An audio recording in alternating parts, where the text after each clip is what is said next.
एक बार फिर है हमारे साथ प्रोफेसर शाहिद अहमद, जदयू के वरिष्ठ नेता और समाजसेवी। शाहिद साहब, आपका तेवर न्यूज़ में स्वागत है। मेरा पहला सवाल है कि बिहार में एक आम राय है कि मुस्लिम वोट आरजेडी के साथ है। पिछले 20 सालों से नीतीश कुमार की हुकूमत बिहार में है, तो आखिर क्या वजह है कि मुसलमान अभी जेडीयू के साथ नहीं हो पाया? जो जेडीयू में मुस्लिम एमएलसी हैं या बोर्ड के अध्यक्ष हैं या और जो चेहरे हैं जो चुनाव लड़ते हैं या लड़वाते हैं, क्या उनका प्रभाव इतना नहीं है कि वो कुछ मुस्लिम वोट को अपनी तरफ ला सकें? तो आपका सवाल बहुत माकूल है। एक नफ्सियात जिसको कहते हैं साइकोलॉजी बन गई है कि मुस्लिम वोट राजद की तरफ है। तो रिजल्ट से भी देखिए, एमपी चुनाव में कै सीट राजद ने खड़ा किया, जीती कै सीट, उतने आंकड़े में हम नहीं जाएंगे। बाई इलेक्शन में चारों 30 बरस से थी राजद की सीट, तीनों सीट में, चारों सीट में राजद क्यों नहीं जीती? मुस्लिम वोट क्यों कहाँ चला गया?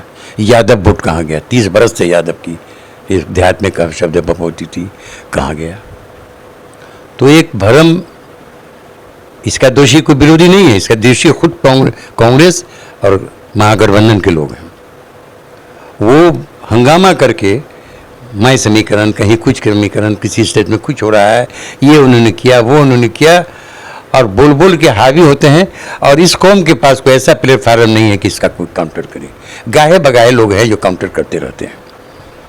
चंद मिसाल हम देंगे कि भाई मुस्लिम वोट है, एमपी सीट हुई, 8 सीट मुसलमान को दिया, ठीक अच्छी बात है, और देना चाहिए। वोट आप कम नहीं, परसेंटेज हमारा यादव से भी ज़्यादा परसेंटेज है मुसलमान का, लेकिन 8 सीट, लेकिन हमारी आवाज़ नहीं है कि हम 8 से 9 भी करा सके। ये हमारी कमज़ोरी है। हम हक, हार जीत अलग बात है, लेकिन अपना हक भी मांगने के लिए हम माफ़ करेंगे हमारे मिल्लत के लोग कि वो हक बात भी मांगने के लिए तैयार नहीं है। जैसे हम जो मिल गया जैसे एहसान हो गया।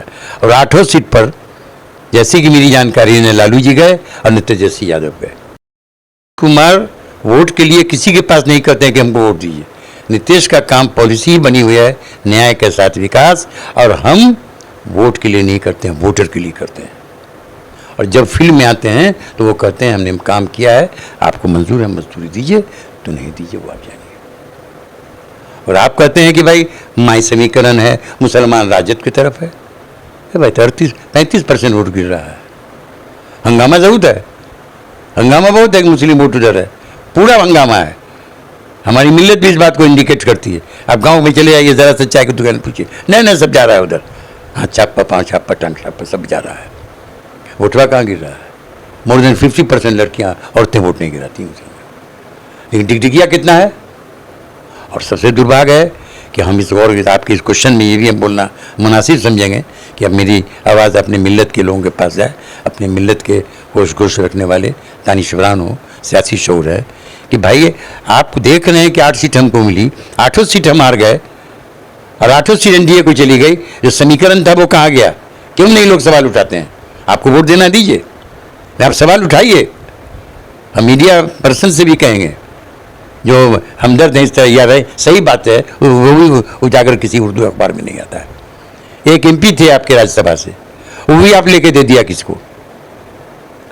क्यों? कि उनको पता है कि हिंदी बनावें, एमएलसी बनावें, छीन लें, एमएलसी का सीट दे दें और खड़ा कर दें दूसरे को, और उसको नीचे के फिर राजद मिले। इस सब मधुबनी के केस में हो चुका है। उसको पता हो चुका है कि इस मिल्लत को कोई ज़रूरत नहीं एमएलसी एमपी से, जो कोई बयानात नहीं आता है, कोई प्रोटेस्ट नहीं आता है, किसी शक्ल में प्रोटेस्ट नहीं आता है, तो इसलिए कोई चीज़ की इनको हाजत नहीं है। ये वोट हमको देंगे ही, ये जाएंगे कहाँ? क्योंकि अडवाणी को लालू जी ने पकड़ा दिया, बहुत बड़ा फैक्टर मुसलमान के लिए, डू एंड डाई का मामला है, इज्जत का सवाल है, हम वोट देंगे क्योंकि लालू जी ने पकड़ा लिया। आज अगर हम 10 आदमी घूम जाए गाड़ी पर, हम आपसे बुरा भला करने लगे, सारे लोग हमको पूछने लगेंगे वही राजद करती है। आपके सेंटीमेंट को इतनी बड़ी नब्बास पार्टी हो गई है कांग्रेस, या वो तो कांग्रेस तो पीछे है, या बिहार में तो कांग्रेस मोहताज है राजद की। इसलिए इतना उन लोगों को नब्बाज है कि पता चल गया है कि इनको किसी चीज़ की हाजत नहीं, किसी काम को ज़रूरत नहीं है। हम कोई वोट नहीं दे रहे हैं, सपोर्ट नहीं कर रहे हैं, फिर भी हमारा काम नीतीश कुमार कर रहे हैं। नहीं, काम नीतीश कुमार कर रहे हैं, ठीक है। मेरा सवाल उसमें एक ये भी था कि आखिर 20 साल से नीतीश कुमार मुसलमानों को अपनी तरफ लाने में कामयाब क्यों नहीं हो रहे हैं? कामयाब इसलिए नहीं, मैंने अभी आपसे पहले कहा, वो वोट के लिए नहीं कर रहे हैं, वोटर के लिए कर रहे हैं। अगर उन्होंने सड़कें दी, ये मुस्लिम बेटे नहीं सड़कें वोट नहीं देता, नहीं देंगे, नहीं किया। यहाँ ट्रांसफर की 5 की जरूरत है तो ट्रांसफर हो जाएगा, यहाँ नल जल है तो जाएगा, यहाँ मदरसा को तो बहाली होगी टीचर की, मदरसा है तो 6 पे सबको है, इनको भी देंगे, 7 पे है। और कैसे? बीजेपी का वित्त मंत्री है तब भी 6 पे, बीजेपी का वित्त मंत्री है 7 पे। अभी उर्दू ट्रांसलेटर की बहाली कर दिया। क्यों कहा गया था, रखा गया था उर्दू ट्रांसलेटर को कि आप उर्दू में दरखास्त दीजिए, जिस विभाग का हिंदी में जाएगा। आज सारे ट्रांसलेटर, उस एक भी आवेदन हमारे कौम की तरफ से, मिलत की तरफ से नहीं जा रही है। तो आज क्या है, कहीं बैठे हुए डिस्पैचर है, तो कहीं टेलीफोन पर है, तो कहीं पेशकार है, वो काम कर दिया। और कमाल ये सुनिए, डॉक्टर मिश्रा ने जो दिया था वो एहसानमंद है हम मिलत उनके लिए, लेकिन न उन्होंने कोई सैलरी पे करना कुछ का क्राइटेरिया बनाया था, न सर्विस कोड तैयार किया था। इस नीतीश कुमार ही ने सारी क्राइटेरिया जो सर्विस होल्डर को होती है करके, और जो जरूरत डिमांड थी 1760 बहाली कर दिया और जॉब पे लगा दिया। तो वो काम कर रहा है, कोई बदला की भावना उसके पास नहीं है कि हमको वोट नहीं दे रहे हैं, काम नहीं करेंगे। अगर साइकिल है, लड़की पढ़ रही तो मुस्लिम लड़की भी है, ड्रेस है तो मुस्लिम लड़की भी है, किताब का पैसा उनके घर पर जा रहा है, आप देख लीजिए। हमारे यहाँ सामने +2 स्कूल है, 80% मुस्लिम लड़कियाँ हैं। नीतीश कुमार को देखना ही नहीं है। वो पार्टी जो है, जो पार्टी वो सब साथ रहेगी, हाउस में पास हो जाएगी, दोनों हाउस से पास हो जाएगा, कैबिनेट पास कर देगा शराबबंदी की। इस कौम को भर के सपोर्ट करना चाहिए, रोकना चाहिए राजद वालों को। आप क्यों शराब के पक्ष में हैं, क्यों आप लागू करना चाहते हैं? जब आपने तय कर लिया कैबिनेट से भी, हाउस से भी, और रैली बनाकर मानव श्रृंखला, अब फिर आप देख रहे हैं हट गए, तो आप शराबबंदी को ख़त्म करना चाहते हैं। एक हमारी मिल्लत शराब कुरान में है कि हराम है, तो कहीं से आवाज़ नहीं आ रही। मैं मुद्दाबान अपनी कौम की कहूँगा कि वो इस बात वोट देना दें, लेकिन बात को करने की आवाज़ क्यों उठाते हैं वोट के चलते? नीतीश कुमार का ये काम नहीं है। वो इस वोट के लिए कि वोट घूमता है, नहीं है, कोई ज़रूरत नहीं है। कैसा माई समीकरण, मैंने भी उपचुनाव की झलक और MP चुनाव की झलक बता दिया है। बहुत से इलेक्शन और हो रहे हैं, सबका झलक सामने आ चुका है। इसलिए हमने साफ कर दिया आपको कि उनका कहना है कि हम वोटर के लिए नहीं करते, वोटर के लिए करते हैं, वोट के लिए नहीं करते हैं। जो इंडिया गठबंधन है, जिसमें राजद है, कांग्रेस है, मार्क्सवादी की तीनों पार्टियां हैं, बड़ी मजबूत हैं और बहुत तैयारी से इस इंतखाब में उतरने जा रही हैं। तो क्या इंडिया गठबंधन के सामने कोई इस तरह का चैलेंज आप समझते हैं? कोई चैलेंज नहीं, कोई चैलेंज नहीं। अभी कहीं कोई एकजुटता नहीं है, सब अलग अलग रेफरी बजा रहे हैं। कांग्रेस अलग घूम रही है, राजद अलग घूम रही है, उसकी मीटिंग अलग है, उसकी मीटिंग अलग। इंडिया गठबंधन कहाँ है? किसने कर दिया आपको? हम लोग तो कहीं नहीं देख रहे हैं, सब अलग अलग रेफरी बजा रहे हैं, सब बैठे हुए हैं। सब क्यों बैठे हुए हैं कि हमको इतना चाहिए। हवा ख़राब है राजद की, लीडर की हवा ख़राब है।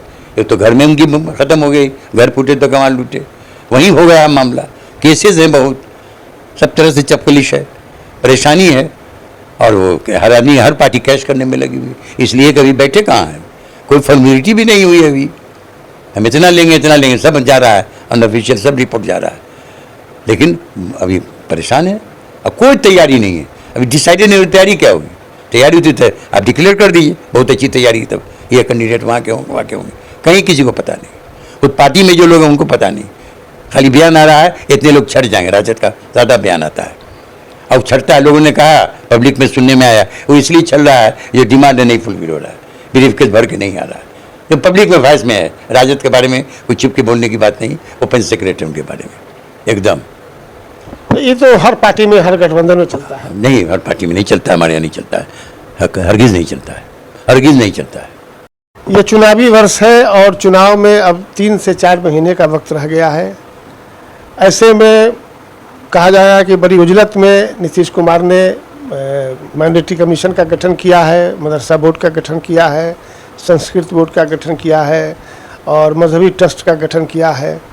तो मजहबी ट्रस्ट या संस्कृत बोर्ड से हमारा कोई ख़ास मतलब नहीं है, मतलब यहाँ मदरसा बोर्ड और माइनॉरिटी कमीशन के से है कि इसमें जिन लोगों को लिया गया है, क्या वो इस चुनाव में कारगर साबित होंगे? नीतीश कुमार ने क्या सोचकर ये फैसला लिया है, इस पर आप क्या कहेंगे?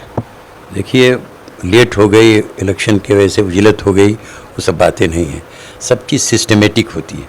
जो भी होंगे आज हों या कल हों, इलेक्शन के नोटिफिकेशन के पहले हों, उनका ड्यूरेशन होता है, उन लोगों का गवर्नर से सिग्नेचर से लेटर मिलता है, वो जो टेन्योर है वो टेन्योर उनका रहेगा टिल पुणे तक। और जहाँ तक उन्होंने बनाया है सियासत में, तो सियासी पार्टी है और नेचुरल है, वोट कैचिंग कमेटी बनती है, हर सेक्शन को लिया जाता है।